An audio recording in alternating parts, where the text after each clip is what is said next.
You. आज के session में स्वागत है। हम लोग सबसे पहले सरफराज जी का नोटिस ले लेते हैं। स्क्रीन शेयर कर देता हूँ।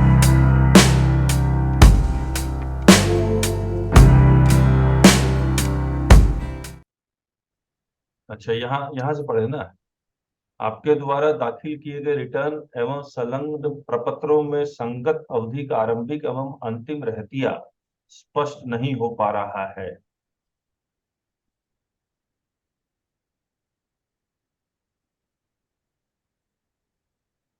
नहीं नहीं, तो मुझे एक बार बताइए, ओपनिंग स्टॉक और क्लोजिंग स्टॉक इसका टर्नओवर कितना है? तो बहुत ज्यादा आवाज नहीं आ रही है सरफराज जी आपकी। 59 लाख है सर। बस। जी बस। और 59 लाख है तो, और ये कौन से रिटर्न में ओपनिंग स्टॉक और क्लोजिंग स्टॉक दिखलाना पड़ता है? पहले वैट के टाइम में दिखाया जाता था, इसके इधर तो अभी फिलहाल जाता नहीं है। हाँ, तो इसको इसका जवाब यहाँ होना चाहिए। राजेश जी भी आ गए क्या, राजेश जी? नहीं। तो इसका जवाब तो बड़ा सिंपल सा ये है कि भैया कहाँ ये बोलता है आपके द्वारा दाखिल गए रिटर्न एवं संलग्न प्रपत्रों में संगत अवधि का आरंभ। अच्छा, इसका नेचर ऑफ बिजनेस मोबाइल का, क्या चीज? Mobile handset. Mobile handset. तो बस आपको इनसे यही पूछना है कि कौन से रिटर्न में और कौन से प्रपत्रों में ये ओपनिंग स्टॉक और क्लोजिंग स्टॉक दिखलाना होता है। अगर कहीं दिखलाना होता है तो बता दीजिए, फिर हम दे देंगे। हुआ ये था कि वैट के टाइम में करीब 6 लाख का स्टॉक नहीं, होगा। बैट का समय नहीं है ना, 1 जुलाई दो हजार इधर सत्रह की हम लोगों ने इधर जीएसटी में ला करके बेचा, उस पर टैक्स दे दिया है। मैं समझ गया। आपने क्या ट्रांस क्रेडिट ये सब भी लिया है क्या? ना ना, कुछ नहीं।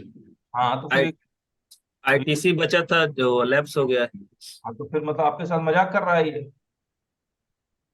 जीएसटी के किसी भी रिटर्न में ना 9 में है ना 9C में है, कहीं भी है ओपनिंग स्टॉक और क्लोजिंग स्टॉक।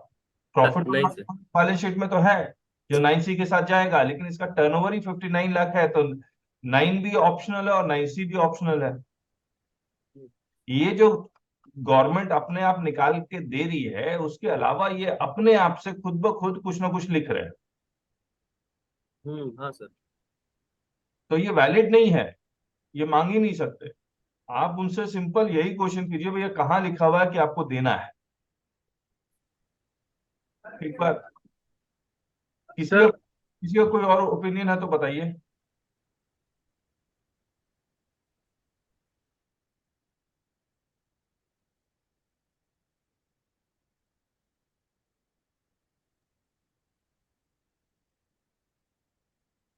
सरोज जी, अभी भी आवाज नहीं आ रही है।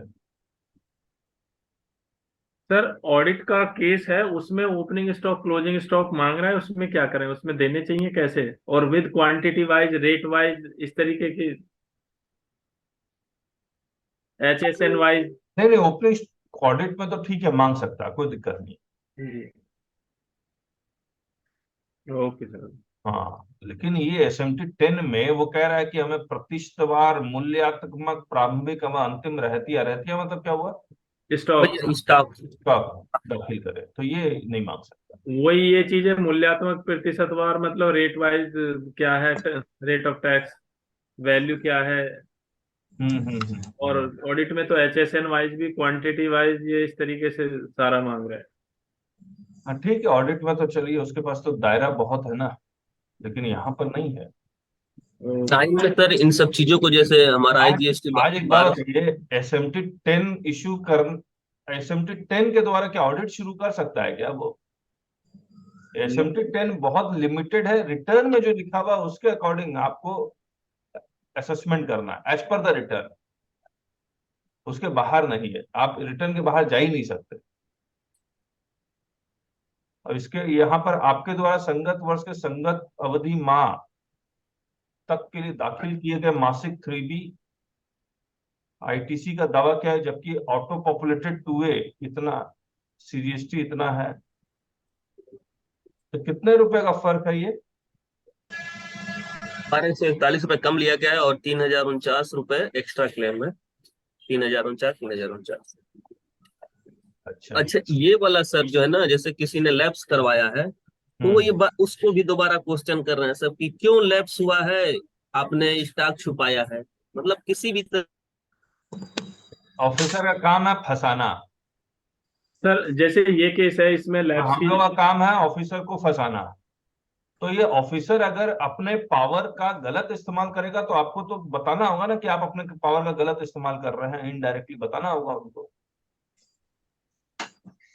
ये क्या लिखा हुआ है, जांच पर पाया गया कि संगत वर्ष के संगत अवधि के लिए आपको जीएसटी या टूए में कुल क्रेडिट नोट प्रदर्शित हो रहे हैं जिस पर सीजीएसटी देश निहित है। उक्त क्रेडिट नोट्स का आईटीसी की रिवर्सल की स्थिति साक्ष्य नेट नेट क्लेम हुआ है सर, है।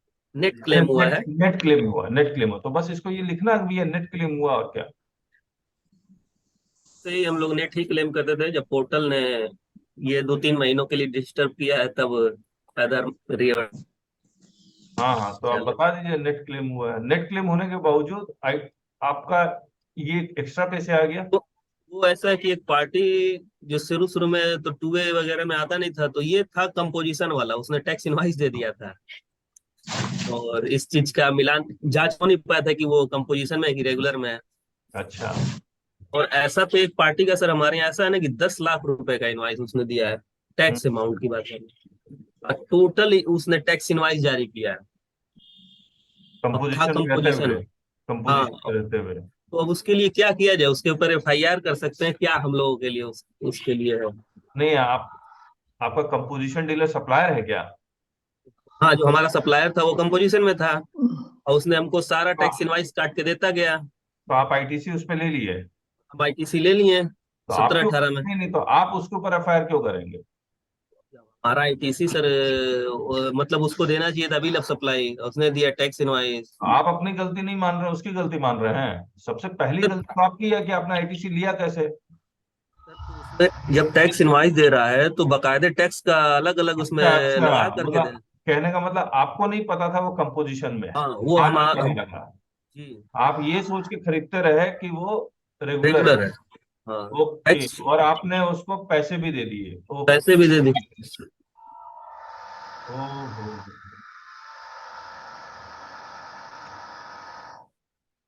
आप उसके अगेंस्ट क्या कर सकते हैं?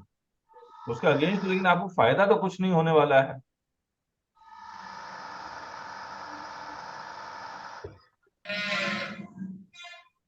10 लाख टैक्स अमाउंट है, अब उस पर वो जो ऑफिसर था वो कह रहा है कि सेम उतनी पेनाल्टी लगाएंगे और इंटरेस्ट भी। अच्छा,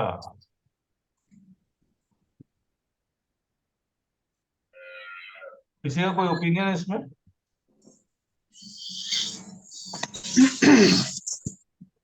सर ये तो 17-18 का केस है, इसके अंदर तो काफी सारे पॉइंट्स बन जाए कि टू वे प्रॉपरली ऑपरेशनल नहीं था, प्रॉपरली रेस्ट्रिक्टेड वाला पॉइंट नहीं था, हमारे पास टैक्स इनवॉइस है प्रॉपर। अच्छा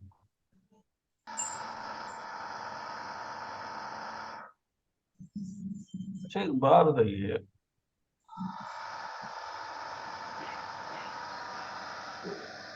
बैकग्राउंड में आवाज बहुत अजीब सी आ रही है, किसकी आ रही है? 17-18,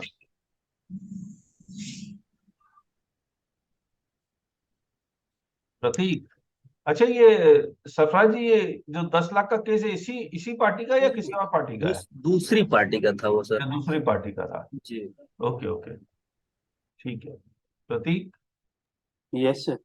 अब देखो प्रॉब्लम, वो इसको, ये दूसरा केस है, कंपोजिशन डीलर ने इसको सप्लाई किया एज ए टैक्स इनवॉइस। इस पार्टी को पता नहीं था he is a genuine purchaser,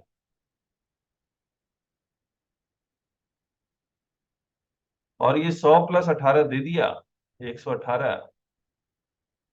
अब ए को पता लगा बाद में, कितने बाद में पता लगा? वो सर जब नोटिस आया है तब पता चला है। और है किस ईयर का केस, 17-18 का? 17-18 का। ओके, जब नोटिस आया तब पता लगा। अभी 18 रुपया दे दिया। अब ये, 1 रुपए दे करके छुट्टी कर लिया अपना। तो ये जो अपना, उस वक्त तो जीएसटी 4 फाइल किया होगा, हाँ, 4 फाइल किया। हुए हुए था नहीं। ना,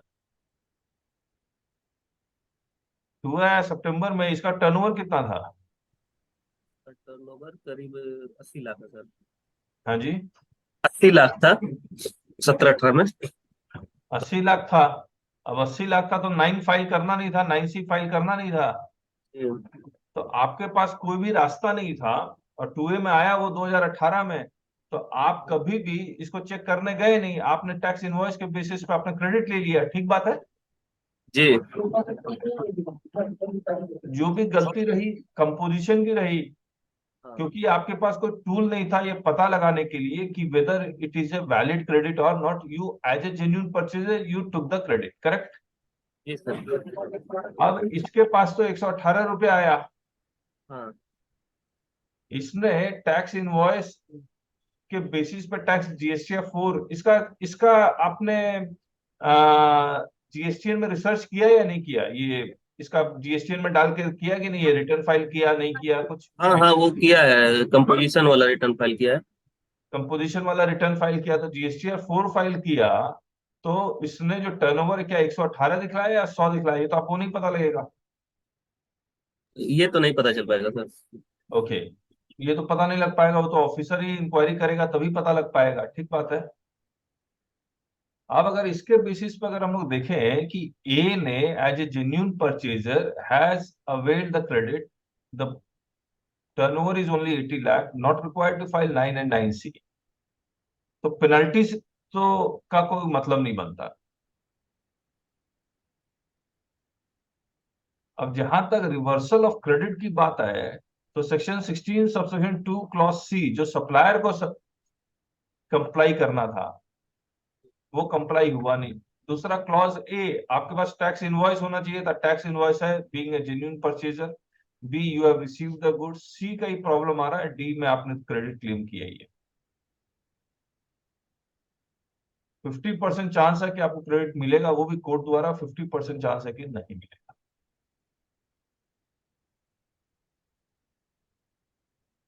अच्छा, तो सर शुरू शुरू में पोर्टल पर भी ये नहीं था ना कि composition dealer regular dealer check करने का, एकदम शुरू शुरू में जब लॉन्च हुआ था जीएसटी, तो ये भी नहीं था, सरफराज बाद जी, में वो। सरफराज जी, ये बात है ना, अब एक हम लोग जैसे क्या करते हैं, एक पॉइंट्स बना लीजिए। एक तो जेन्यून परचेजर, दूसरा 2A अवेलेबल नहीं था, तीसरा वो कंपोजिशन है या नहीं है ये टूल भी अवेलेबल नहीं था, लिख लीजिए। जब आप जवाब देंगे तो पेनल्टी के प्रोविजन से बचने के लिए आपके लिए ये सब पॉइंट्स जो आप बता रहे हैं वो होना बहुत जरूरी है। सरफराज जी, जी सर। लिख लीजिए कंपोजिशन डीलर, वो डीलर कंपोजिशन में है या रेगुलर में, उसका टूल भी अवेलेबल नहीं था, ये लिख लीजिएगा जरूर से। This is a very good point. और कोई पॉइंट किसी के दिमाग में?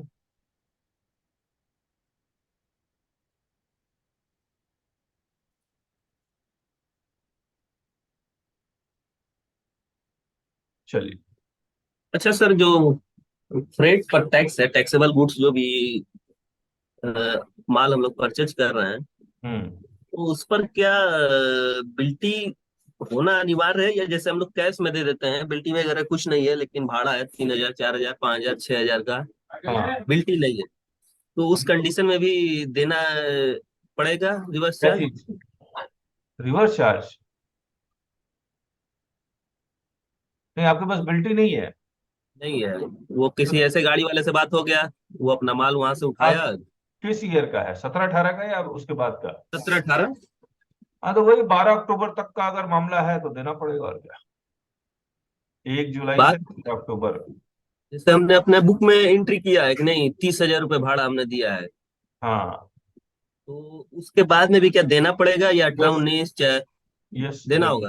देना होगा। अनरजिस्टर्ड है ना, 9(4) लगा रहा है वो लोग। हाँ हाँ। अच्छा, अनरजिस्टर्ड, तो अनरजिस्टर्ड तो सर ज्यादातर ट्रांसपोर्टर तो अनरजिस्टर्ड ही हाँ, होते हैं। इसी 9 सबसेक्शन 4 के कारण ही देना पड़ रहा है। तो कंसाइनमेंट नोट नहीं होगा तो नहीं लगेगा सर रिवर्स चार्ज। ये ये 12 अक्टूबर तक की स्थिति है अंसारी जी। के बाद 12 के बाद अगर अनरजिस्टर्ड है और कंसाइनमेंट नोट नहीं दिया है तो वो फिर एग्जेम्प्ट है, उस पे नहीं देना आरसी। नहीं नहीं, एक बार राकेश जी एक बात बोल रहे हैं, अगर बिल्टी ही नहीं है ये कंसाइनमेंट नोट बिल्टी। तो एग्जाम सप्लाई है, एग्जाम सप्लाई में 9(4) भी नहीं लगेगा। नहीं लगेगा सर, फिर तो सर्कुलर भी है सर, मैं देख के बता दूंगा। हम्म। हाँ ठीक सर, वो सर सर्कुलर जरा पठाना व्हाट्सएप में, हमारा अच्छा हेल्प होता। हमारे किताब में भी होगा, इसी दोनों फाइल करना है। जी जी जी जी। ठीक है। आपके द्वारा 9C के साथ अपलोडेड के प्रॉफिट एंड लॉस स्टेटमेंट में विभिन्न मदों में विभिन्न धनराशि खर्च के रूप में प्रदर्शित की गई है। उक्त मदों में खर्च की गई धनराशि पर अर्जित इनपुट टैक्स के संबंध में स्थिति साक्ष्य सहित स्पष्ट करें। जी सर। बताइए क्या मांग रहा है वो, कि आपने जो सर खर्चे किए हैं उसका आईटीसी जो है उसका हाँ एविडेंस जी दीजिए। जी जी, उसमें जो आईटीसी लिया है तो उसका एविडेंस, पेमेंट एविडेंस के साथ लाइए। मतलब मिली मैडम तो उन्होंने कहा कि आप इसका एविडेंस के साथ दीजिए कि जो पेमेंट वगैरह आपने किया है, जो खर्चों पे हाँ लिया है, क्योंकि उस समय 9C में शायद वो एग्जेम्पशन था सर कि बाइफिकेशन नहीं देना है, तो उस समय तो दिया नहीं गया उसमें 9C में, हाँ हाँ फर्स्ट हाँ। ईयर में। जी जी, तो ये आप तो देखना पड़ेगा दोबारा बुक्स में कि हमने किस पे लिया, किस खर्चे पे लिया था, किस पे नहीं लिया था उस टाइम। ओके ओके, जी जी जी जी। समझ गए। क्या कहते हैं आप लोग, आप एक सर बात इसमें एक चीज समझिए। पूछनी थी। हाँ हाँ पूछिए, प्रतीक सर बोलिए। ASMT 10 ऊपर डाल दिया, फिर नीचे एक ASMT 10 और देके हम्म। यहाँ पे उसका पहले वाले का रेफरेंस देके कि एक आप अलग से इन पॉइंट्स का जवाब दो, हाँ तो ये सर कर सकते हैं या अलग हाँ हाँ, ASMT? कर सकते हैं। सर ASMT 10 में जो ये डिटेल मांग रहे हैं, तो फिर हाँ, तो उनको ऑडिट करनी चाहिए ना। सही बात है। सर ये प्रॉब्लम हम लोग के साथ स्टेट में हो रहा है सर। हम्म सेंट्रल वाले एसओपी को फॉलो करते हैं, लेकिन स्टेट वाले एसओपी को मानते ही नहीं है दिखाने पे। हम्म। जी जी, सही कह रहे हैं सर, आप सही कह रहे हैं। सब कोई है ना, वो पूरे लगते हैं कि जितने विद्वान हैं हर चीज चाहिए उनको ASMT 10 में ही एवरीथिंग हाँ, लिखा है। सर अब मैं मेरे सर। मैंने ये सब कहा भी था विभाग में, ये बात मैंने रखी अपनी नहीं कि सर सुनते। इतना तो सेक्शन 65 में भी हमने ऑडिट वगैरह कराए, वहां पर भी इतने पेपर्स वगैरह जरूरत पड़ती, यहाँ SMT 10 में भी तुम अंतर क्या रहा। उन्होंने कहा हम कहाँ मांग रहे हैं आपसे। वो ऑफिसर ये कहना चाह रहा है कि भैया कानून हम लोग बनाते हैं, पार्लियामेंट नहीं बनाता है कानून। यस। तो जो हम लोग ने कानून बनाया वो मान्य है, पार्लियामेंट का कानून हम मानेंगे ही नहीं। प्रॉब्लम ये है। जी जी जी जी जी हर जी। हर चीज में बोलेंगे बैंक स्टेटमेंट लेके आइए, बैंक हाँ, स्टेटमेंट लेके आइए। मतलब वो SMT 10 इशू करने के बाद उसको लगता है कि चलो दुनिया भर का पावर आ गया, अब ऑडिट भी कर लेते हैं, इन्वेस्टिगेशन भी कर लेते हैं, बोला चलिए चलिए आपके ऑफिस ही चलते हैं, जब बिजनेस ही देख लेते हैं। ऐसा थोड़ी होता है। जी जी जी। तो इसका जवाब देखिए क्या होना चाहिए कि जीएसटी, अच्छा 2A और 3B में कितना डिफरेंस है? सर डिफरेंस कुछ नहीं, उसने हमने 2A डाउनलोड किया, हुआ क्या सर, जब उसकी 9 की कट ऑफ डेट हुआ करती तो कट ऑफ डेट तक सप्लायर ने नहीं फाइल किया होगा, बाद में किया है 2A, बल्कि हमारा ज्यादा, मैंने नेक्स्ट ईयर भी उसको क्लेम किया हुआ है। ठीक है, तो हम 2A लोग में को ज्यादा बस रिफ्लेक्ट इतना कर ही, रहा है। जी जी। हाँ हम लोग को बस इतना ही लिखा है, all credit has been claimed जी जी जी जी एज पर जीएसटी या 2A। जी जी जी जी इससे ज्यादा लिखने की जरूरत नहीं है। जी जी जी सर, उसका हमारे पास 7/6 2A में अपडेटेड है वो, उस पे ज्यादा ही सो रहा है जितना क्लेम किया हुआ है। हाँ हाँ हाँ, जी ठीक है। और जितना कम लिखेंगे और जितना कम डॉक्यूमेंट देंगे उतना हम लोग के लिए अच्छा है। जी सर जी सर जी सर। ऐसा नहीं है कि सर ये भी ले लो, ये भी ले लो, ये भी ले लो, कुछ ना कुछ निकालते रहेंगे, उनका काम है। जी सर जी सर जी और सर। हम लोग को ऑफिसर को याद दिलाना है कि आपने अगर SMT 10 इशू किया तो SMT 10 के दायरे में रह के आपको ये काम करना है, जी उससे जी बाहर जी नहीं जी जाना है। तो जी जी जी जी जी जी। अब यहाँ आइए, आपके द्वारा 9C के कॉलम 5G में वैट अवधि अप्रैल से जून में दिस टर्नओवर घोषित किया गया, जबकि उक्त वैट अवधि के संबंध में इतना है घोषित किया गया, अंतर उक्त अंतर के संदर्भ में स्पष्टीकरण अपेक्षित है। क्या है ये डिफरेंस? सर ये डिफरेंस, ये जो 14 लाख रुपए हमें कमीशन मिला था इंसेंटिव के रूप में, वो हम्म। मैंने उसको एक्चुअली उसमें क्लियर नहीं था किस में डालना है, तो मैंने वैट पे उसको मर्ज करके डाल दिया, तो मैंने बताया भी था, उनका कोई बात नहीं, इसको अलग दे दीजिएगा। जो 14,47,676 रुपए 4 नंबर कॉलम पे है, हाँ उसको मैंने उस पे डाल दिया था, क्योंकि हमारा एग्जाम था तो ये नहीं मालूम था 9C में डालना है क्या, फर्स्ट ईयर था, तो हाँ, उसको उसी में वैट में ही अदर वैट में दिखा दिया था मैंने। ओके। ओके, बस सेम यही फर्क है, तो मैंने बता दिया था। जो हमारे पास धारा 28 का हमारे यहाँ यूपी वैट में होता अच्छा, था, उसके एक तहत बात ऑर्डर बताइए आया। सरोज जी, जी जी, कभी भी ऑफिसर से मिलने की कोशिश मत कीजिए, ठीक है सर, ठीक है। उससे आपका काम खराब ही होगा, अच्छा तो नहीं होने वाला है। जी जी जी जी जी जी जी सर। क्यों? ऑफिसर, अब ऑफिसर क्या कह रहा है कि ऐसे डाल दीजिए, स्पष्टीकरण दे दीजिए, अब वो फिर उसमें और स्पष्टीकरण हाँ, नहीं, कह रहे हैं कि पहले आप मुझे रिप्लाई मैनुअली दिखा दीजिएगा, तब करिएगा अपलोड, ऐसे ना मत ना ना करिएगा। ना, बिल्कुल नहीं। जी, हम लोग रिप्लाई रिप्लाई क्या दिखला रहे हैं? क्या ये जब नोटिस बनाया था तो ऑफिसर ने आपको दिखलाया था क्या? ये नहीं नहीं जरा देख नहीं। लीजिए आप एक बार। जी जी जी जी जी जी। तो लॉ के अकॉर्डिंग ही काम करना है आपको, लॉ के बाहर जाके काम नहीं करना है। जी जी जी जी जी, उन्होंने कहा नहीं, मैं अपने ग्रुप में डिस्कशन करूंगी, अभी देखती हूँ क्या कर सकती हूँ इसमें। मैंने कहा ठीक है, मैं बताऊंगा, फिर मिलूंगा आपसे हाँ, बाद में। देखिए जी हमारे, अब आप एक बात बताइए, ये कमीशन जो 14 लाख है एग्जाम सप्लाई कह रहे हैं, वो ये क्वेश्चन करेगा एग्जाम सप्लाई कैसे है, जो मैं आपसे भी पूछना चाह रहा हूँ, वो एग्जाम सप्लाई 14 लाख रुपया कैसे है? सर वही चीज तो है कि एक्चुअली हमें जो हम जिस टाटा और या एसईसी कंपनी का काम करते हैं, वो मुझे इंसेंटिव के रूप में कुछ पैसा देते हैं, जो कि जैसे हम अर्लियर कैश पेमेंट कर देते हैं उनको, जैसे कहते हैं कि मुझे पेमेंट आप कल देना, आज दे दीजिए तो मैं 2% आपको डिस्काउंट कर दूंगा। Discount means post sale discount है, कि बिल जितना मैंने उतने का माल लिया, उसको बेचा, आगे बढ़ा के अपना सेल किया, ये हमें पता नहीं होता है। 6 महीने 4 महीने में कुछ भी अमाउंट हमें वो क्रेडिट कर देते हैं लेजर में, हमसे पैसा नहीं लेते हैं। तब हम उसको प्रॉफिट में तो हमें बुक करना ही पड़ेगा सर, क्योंकि वो ऑनलाइन नहीं डालते हैं 2A में, विदाउट कॉमर्शियल क्रेडिट नोट देते हैं, विदाउट जीएसटी का। तो ये ये कमीशन कमीशन नहीं क्रेडिट हुआ नोट के सर, बेसिस पे ये है। जी कमीशन। जी, कॉमर्शियल क्रेडिट नोट है सर। हाँ, ये कमीशन नहीं है सर। ये ये कमीशन, कमीशन नहीं है सर, वो इंसेंटिव के रूप में डाले हैं कि आप हमारे एक्सक्लूसिव डीलरशिप हैं, हमारा ही काम करते ठीक हैं। ठीक ठीक, डन जी डन डन। अब मुझे एक जी। बात बताइए, जब आप ऑफिसर से मिले थे तो क्या कह रहा है, उनको कमीशन उन कह दिया था उनका क्या? उनका उनका ये कहना है कि हम और कोई जजमेंट वगैरह नहीं मानते हैं, क्योंकि हम ऑफिसर्स हैं, हम बंधे हुए हैं लॉ से। अगर हमारे विभाग में, इस बिल्डिंग में किसी अधिकारी इसका लाभ दे रहा होगा तो आप मुझे दिखा दीजिए, मैं दे दूंगी, अदरवाइज मैं तो इसको आगे टैक्स लगा के बढ़ाऊंगी, क्योंकि मुझे इसमें छूट देने कहीं से दिख नहीं रहा है कि मैं दे पाऊंगी इसमें कोई लाभ आपको। ओके, तो अगर उनको जी जी। कानून दिखला दिया जाए तो लाभ देंगी, है ना? हाँ, उन्होंने ये भी कहा कि अगर आप कुछ ऐसा आपके पास है तो दीजिए, तो मैं फिर देखूंगी, कोशिश देखती हूँ क्या कर सकती हूँ, लेकिन अभी इस बिल्डिंग में अगर कोई दिया हो तो मुझे बताइएगा, अदरवाइज अरे मैं भी नहीं बाप रे, दूंगा। ऑफिसर की मतलब बिल्डिंग, मतलब हाँ। जुरिडिक्शन, मतलब हाई कोर्ट भी नहीं करा, अगर हाई कोर्ट ने दिया होगा कमिश्नर के जुरिडिक्शन में, बिल्डिंग बिल्डिंग क्या होता है? चलिए कोई बात नहीं। जी अनिमेश, ऐसा केस आप, तुम्हारे पास था, क्या किया फिर? यस सर, कल भी मैंने गया था। कल हम्म। तो अच्छे से समझाया, एकदम पूरा मान गया वो। उनको अच्छा। मैंने समझाया कि अगर कोई 30 सितंबर के बाद कोई मैंने गुड्स रिटर्न किया, हम्म। कोई डैमेज है, कोई पड़ा है, तो उसके केस में हम टैक्स इनवॉइस क्रेडिट नोट का इशू ही नहीं कर सकते हैं, only financial credit note issue कर सकते हैं। ठीक बात है। तो हम लोग के पास कंपनी का माल रहता है, डंप है। हम तो हाँ। अपने यहाँ है, तो मेरे मेरे बैलेंस में उनका कंपनी का वो तो डेबिट बैलेंस दिखता है, लायबिलिटी है, देना है। जब हम्म। माल वापस करेंगे तो वो बैलेंस घटता है। हम्म। कंपनी हमको लेस करेगी अपने लेजर में, तो हम्म। हमको तो देना ही डॉक्यूमेंट उसको, फाइनेंशियल क्रेडिट नोट। तो हम्म। कहा ओके ओके, हमें सारी कंपनी की यही पॉलिसी है। मेरे पास सामान उनका रहेगा तो हमको देना रहेगा पैसा। जब तक ठीक सामान है। वापस नहीं करेंगे उनको हम, वो हमको हम्म। क्रेडिट नोट कंपनी नहीं बनाएगी, तभी ना लेस होगा लेजर से पैसा। हम्म।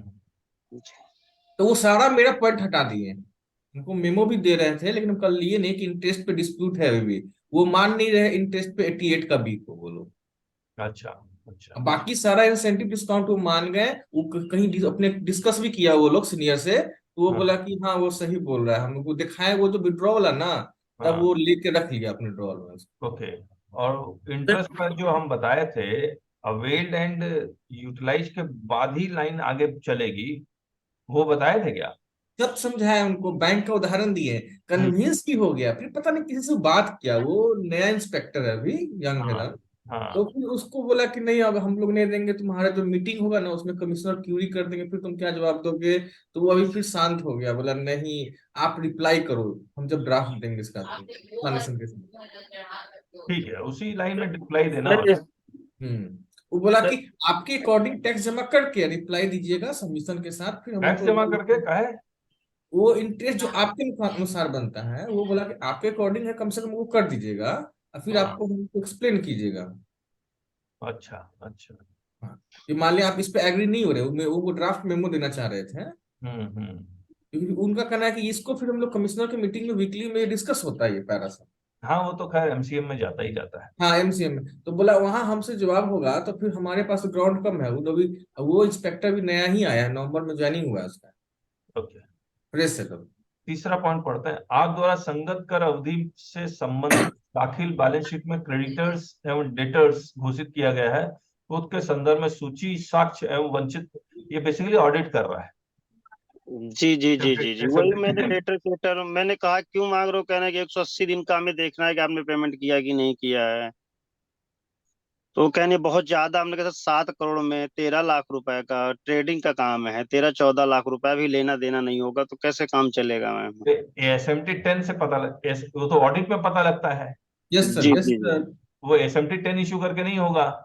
मैंने सर ये वाला क्वेश्चन उठाया, हमने कहा तो उन्होंने कहा कि मैं अलग से कुछ नहीं पूछ रहा हूँ, मुझे तो जो आपने पेपर मान लीजिए 99C भी तो एक रिटर्न ही है, उसमें जो बैलेंस शीट आपने अपलोड किया है, मैं उसी में तो जो डिस्क्रिपेंसी मुझे लग रही पूछ रहा हूँ, मैं अलग कहाँ पूछ रहा हूँ आपसे कुछ। SMT10, अच्छा।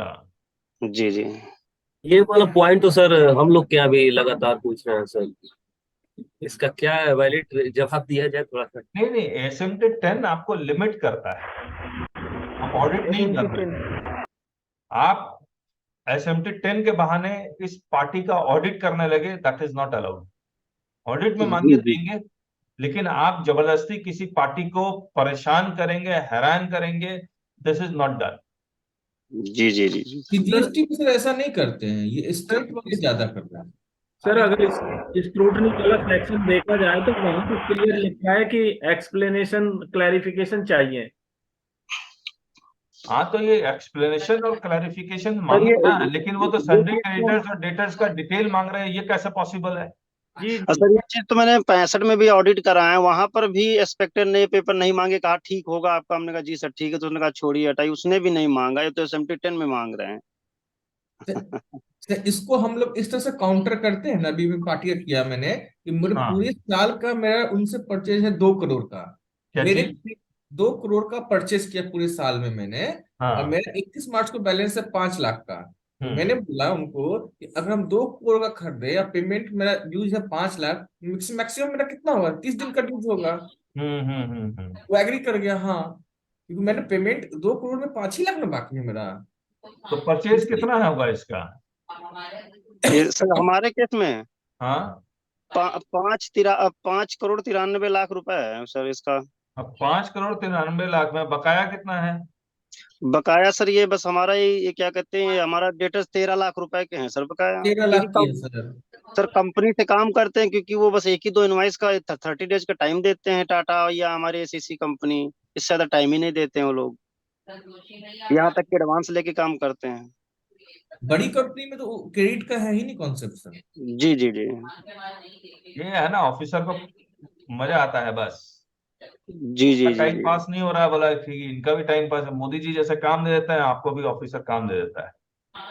जी जी जी सर जी वो जी कह रहे हैं कि जैसे हम लोगों को पहले वैट में कुछ मिलता था, अब इसमें भी मिलना चाहिए। हाँ जी अब जी इसमें वही भी उनका मिला और कहना है कि, राइट है। हाँ बस यही है वो, उनका यही जिसका कहना नील था नील का है सर, नील का है, उसमें 100-200 रुपए की आईटीसी आई है, उसको छोड़ दिया गया, उस पर उसने भेज दिया है कि आपने क्यों इसको क्लेम नहीं किया। अच्छा, हाँ लैब्स के लिए मेरे भी 16 ऐसे पैसे के लिए आई ऐसे है केस नोटिस में तो। ऑफिसर को सिंपली यही पूछना चाहिए, बोला सर कहाँ लिखा हुआ है कि क्लेम नहीं करेंगे तो क्या क्या कॉन्सिक्वेंसेस है? हाँ उनका आपने कहना लैब, है है, जी जी जी परचेज को सप्रेस कर रहे हैं, उनका कहना है कि परचेज हैं? को, ये वो परचेज को कह रहे हैं सप्रेस कि कर आपने रहे हैं, उत्पाद नहीं दिखा रहे हैं, आप सेल को नहीं दिखाना चाह रहे हैं। आपका परचेज अपने एक्सेस है, परचेज को छुपाया है। परचेज को छुपा रहे हैं, उसका वो कैसे? लोग डीम्ड सप्लाई मतलब आउटपुट टैक्स में 8% जोड़ लेता है लोग। नहीं नहीं, तो ये उसके दिमाग की उपज है ना, वो तो शक है।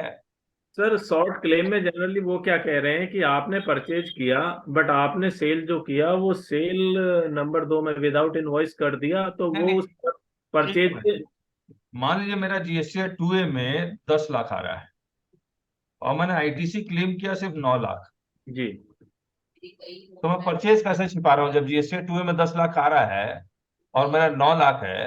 तो इसमें जो टैक्सेबल वैल्यू मैं अपने परचेज में दिखला रहा हूँ या नहीं दिखला रहा हूँ? वो ये जो 1 लाख है ना, जो आपने 1 लाख की कम क्लेम किया, ये आपने परचेज में कहाँ रिकॉर्ड किया, वो ये देखना चाह रहे हैं। क्लोजिंग स्टॉक तो में ये ऐड होना चाहिए था, क्लोजिंग स्टॉक का पार्ट बनना चाहिए था। या तो क्लोजिंग स्टॉक में हो, या फिर वो ये एज्यूम कर रहे हैं कि इस 1 लाख को, जो गुड्स है जिस पे आईटीसी 1 लाख रुपए है, आपने विदाउट इनवॉइस इसको सेल कर दिया। अरे ये सब दिमाग की उपज है महेश जी। मेरा 2A में अगर टैक्सेबल वैल्यू 2 करोड़ आ रहा है जी तो 2 करोड़ मैंने अपने परचेज में दिखलाया, ऑडिट आके कर ले। एसएमटी 10 इश्यू करके ये सब बातें थोड़ी करेगा वो। नहीं, AS-ASMT 10 में तो सर है ही नहीं। मेरे केस में भी ये सारी चीजें जो राजेश जी के केस में आ रही हैं, सारी मांगी थी उसने। नहीं, ऑडिट के केस में ना, नहीं, हाँ, ऑडिट के केस में मांग Audit- सकता है, AS-ASMT 10 में नहीं मांग सकता सर ये। तो ऑडिट के केस में जो जब बोलता कम क्यों क्लेम किया, तो ये डायरेक्ट क्वेश्चन पूछे, बोला सर कम क्लेम किया तो क्या हुआ, वो डायरेक्ट बोले कि सर आपने परचेज कम दिखलाया है। लेकिन ये घुमा के पूछने का मतलब ही नहीं समझ में आ रहा है कि सर आईटीसी क्लेम कम क्लेम किया, इसका मतलब आपने परचेज में नहीं दिखलाया, इसका मतलब आपने सेल्स इनवॉइस विदाउट किया है। या तो एलिगेशन एकदम डायरेक्ट होना चाहिए, या तो सेल इनवॉइस मैंने सेल किया विदाउट इनवॉइस, डायरेक्ट एलिगेशन लगाइए और प्रूफ दीजिए। और मैंने अगर परचेज में नहीं दिखलाया तो प्रूफ दीजिए। लेकिन ये किस तरीके से कान पकड़ने का तरीका हुआ।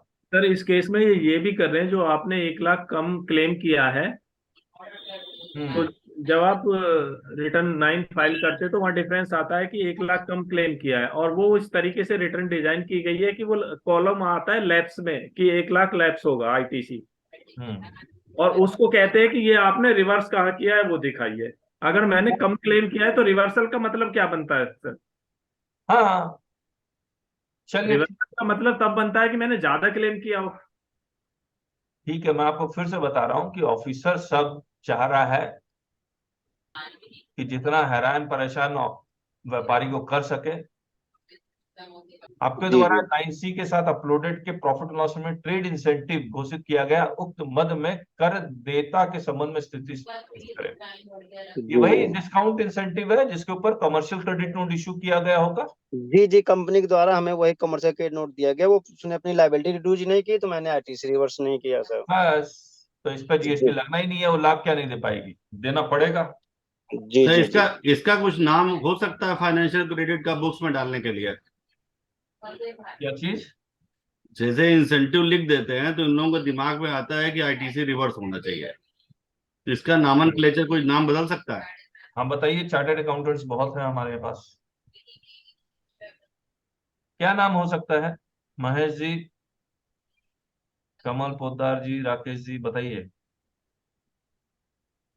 सर, मैं ये कर रहा हूँ, मैं जो अकाउंट फाइनल करता हूँ, मैं चार्टर्ड अकाउंट तो नहीं हूँ, लेकिन मैं जो अकाउंट फाइनल कर रहा हूँ उसमें ये करता हूँ कि अब इसको हाइड करने के लिए परचेज साइड में डाल नेट कर देता हूँ, हाँ जिससे कि यस सर, अधिकारी को दिखता ही ये नहीं है दिखता पीएल ही में, नहीं है सर, मैं भी यही दिखता करता ये ही हूँ। नहीं है परचेज पीएल से में। परचेज से लेस हो जाएगा बेसिकली, तो वही है सर। अच्छा, हाँ जी हमको खर्चे के रूप में चाहिए, हम चाहे डेबिट साइड डालें क्रेडिट साइड डालें, इम्पैक्ट उसका वही पड़ेगा। जी, तो यस हम सर, इसको जैसे परचेज में नेट कर देते हैं कि 100 करोड़ की परचेज होगी, अगर 70-80 लाख के क्रेडिट नोट्स होंगे तो पता ही नहीं चलेगा अधिकारी को। हम अब आगे से जो बैलेंस शीट बना रहे हैं उसको हम क्रेडिट साइड में लेके ही नहीं जाते इनकम में, उसको इधर डेबिट साइड परचेज में ही नेट कर देते हैं।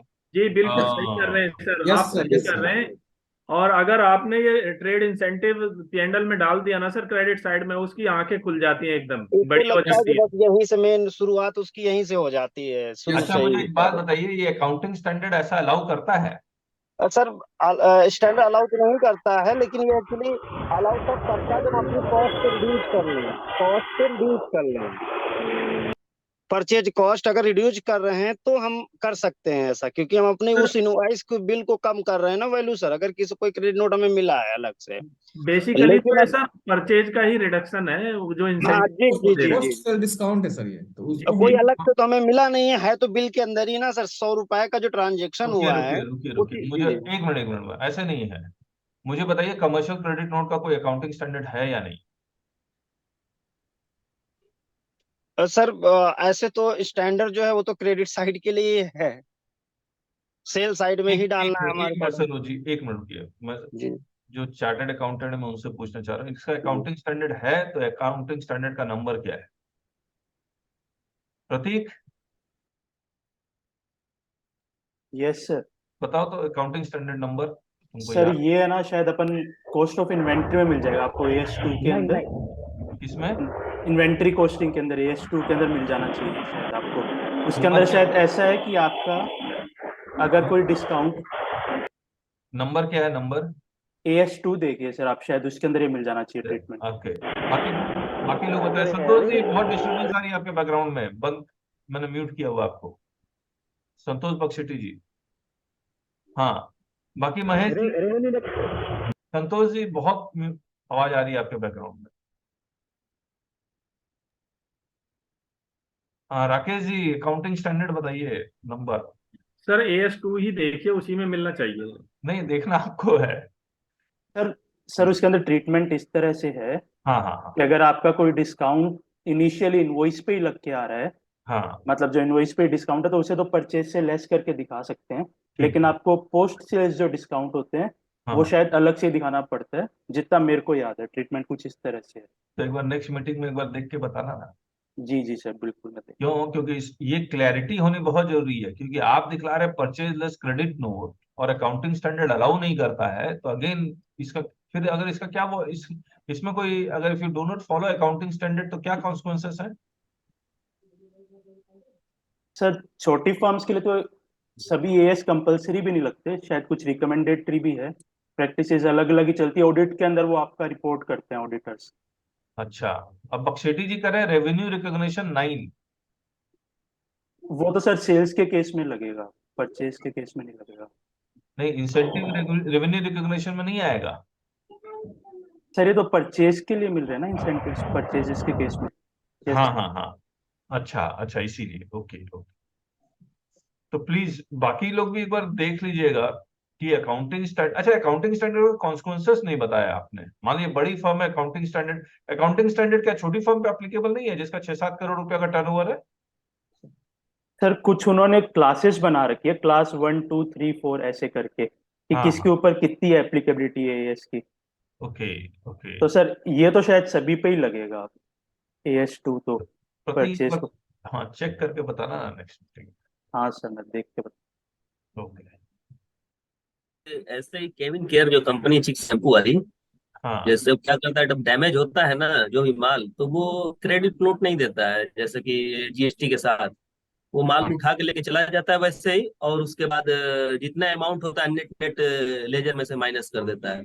तो अब उससे नुकसान क्या होता है हम लोगों का? अब उसको उसके लेजर में तो आ जाता है कि हमारे लिए किस तरह से इतना उसने पैसा छोड़ दिया। अब जो स्टॉक है हम उसको हमें बेचना पड़ जाता है। हाँ। तो दो तरह से अब बेच रहे हैं, उस पर भी टैक्स देना पड़ रहा है, और इधर ये इनकम में दिखाना पड़ता है जी, कि लेकिन मुझे पहले से पता नहीं होता ना सर कि कितना मिलेगा, तो मैं तो पहले ही प्रॉफिट में बेचता हूँ। 100 रुपए की सीमेंट की बोरी खरीदी, 102 की तो मैं ऑलरेडी उसको बेच ही रहा हूँ।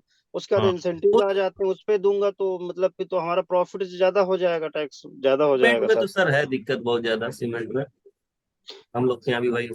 सीमेंट में सर इन लोगों का कहना है डिपार्टमेंट का कि हाँ 99% सब इसमें प्रॉब्लम है और हम लोग स्क्रूटनी करेंगे। मेरे 2 क्लाइंट का ऑडिट आ चुका है, जबकि 1 करोड़ का टर्नओवर है। तो उनका कहना था नहीं, ये सेक्टर को ही हम लोग टारगेट कर रहे हैं ऑब्जर्व करना, बड़े अधिकारी हमारा हैं। भी ऑडिट हो चुका है। वो भी वेस्ट बंगाल में भी सर प्रीतम बोल रहे थे, वेस्ट बंगाल में भी वो भी प्रॉब्लम है जो सीमेंट बोल रहे हैं कि हम सीमेंट वो हम सीमेंट लोग के लिए। सर्वर है ये हाँ। पूरा। बोल सीमेंट रहे में कि तो सारा सीमेंट सेक्टर को नहीं छोड़ेंगे। सीमेंट में जो भी रेट, मार्केट रेट जो भी चल रहा है, परचेज बिल जो भी है, उससे घटा के बेचे तो उसको हम छोड़ेंगे नहीं। तो उसका स्क्रूटनी तो करेंगे ही करेंगे। अंडर वैल्यूएशन में हम लोग क्या करते हैं, 100 रुपये शायद मान के चलिए 315 की बिलिंग। चलिए ठीक है, फिर मिलते हैं। ठीक, बाय बाय।